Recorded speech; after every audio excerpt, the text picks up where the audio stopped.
Assalamu alaikum. Welcome to my Urdu lesson. In my last lesson, I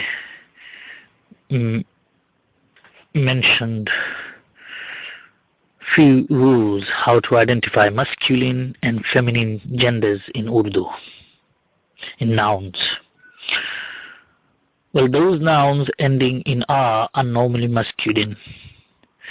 For example, Dada, Abba, Bakra, Ladka. Those nouns ending in E are normally feminine. Dadi, Bachi, Beti. Now there are few nouns exceptional from this rule. So we will categorize into two types for our ease to understand. Those nouns which follows the rule, we name them marked, and those are just mentioned because they are following the rule. Those are Dada, Dadi, Abba, Bakra, Ladka, Bachi, Beti. And as opposed to this, those nouns don't follow the rule. We will call it unmarked. A masculine example is Bahai, and a feminine example is Behen, not following the rule. Bahai, Behen. Bahai don't end in A sound, or Behen don't end in E sound. Now, how do we determine those nouns which don't follow the common rule? Well, the answer is we have to understand if they're referring to a masculine person or is it referring to a feminine person. And how do we really understand that? We understand by researching it from the Urdu books or from Urdu conversations.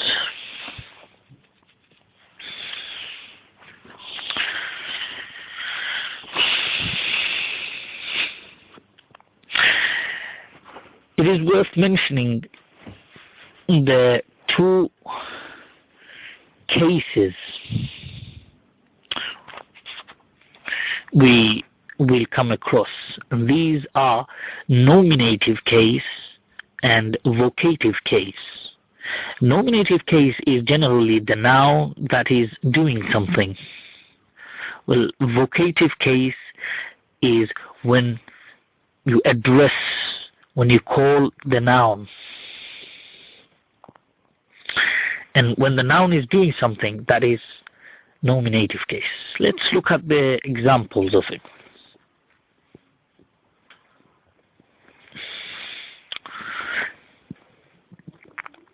Remember the rule, marked and unmarked.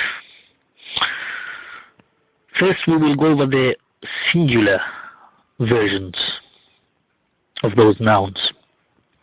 How will they shape and how we change them, we change the nouns. In singular nominative, for masculine marked, we will say Ladka.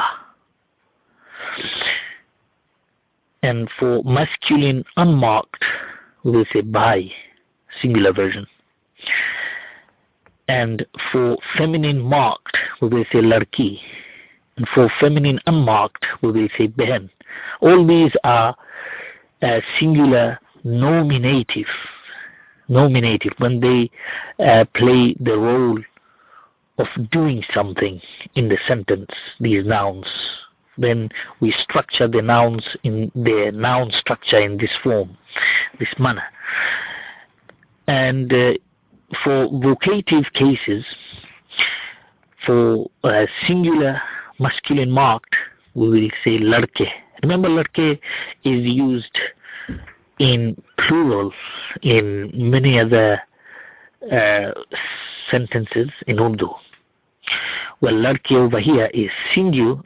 We're referring to one boy, one boy, but yet we bring in this form, ladke, which is plural form in other sentences. Masculine unmarked, bhai, for vocative case. Feminine marked, ladki, for vocative case.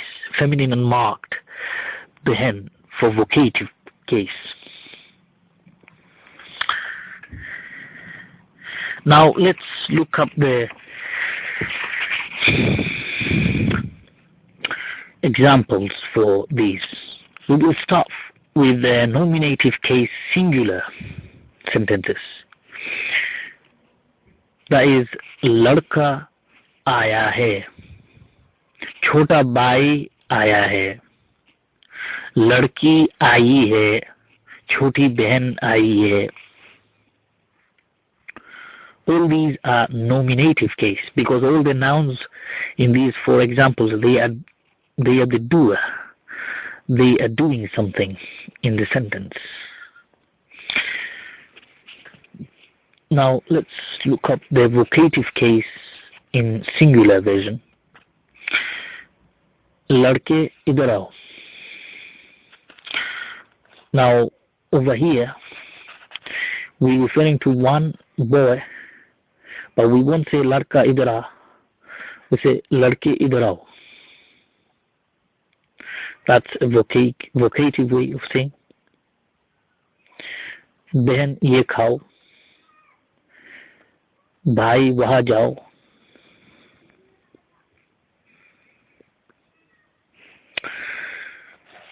Now let's look up for the plural version of it, how the nouns changes in plural. Well, for plural, masculine marked nominative case is ladke, and for masculine unmarked plural nominative case is bhai. So bhai is same for singular, and for feminine marked is nominative is ladki. For feminine unmarked nominative is behan. Now let's look up the example of the vocative cases. Masculine marked ladko in vocative case. Masculine unmarked bhaiyo, plural vocative. Feminine marked ladkiyo in plural vocative. Feminine unmarked behno, plural vocative. Putting them into sentences, not all of them, just a few quick examples. We will say, first let's look at the example of nominative cases. लड़के आए हैं, भाई चले हैं. So they are referring to plural, many brothers, many boys, more than 2 or 3 boys, more than 2 boys. In vocative plural, लड़कों बात सुनो, भाइयों और बहनों, they are the vocative plural examples. So you can see in Urdu we change the form of the noun according to the case of the sentence. In other places, inshallah, I will mention in some other lessons about those oblique case, direct case. There are other cases, and how the first person pronoun changes in oblique case. So all these takes worth consideration to master the Urdu language, for you to understand and grasp the Urdu language, and to change all the required pieces to structure a sentence correctly in Urdu needs a little bit of focus and understanding of these rules. Shukriya for listening. Wassalam.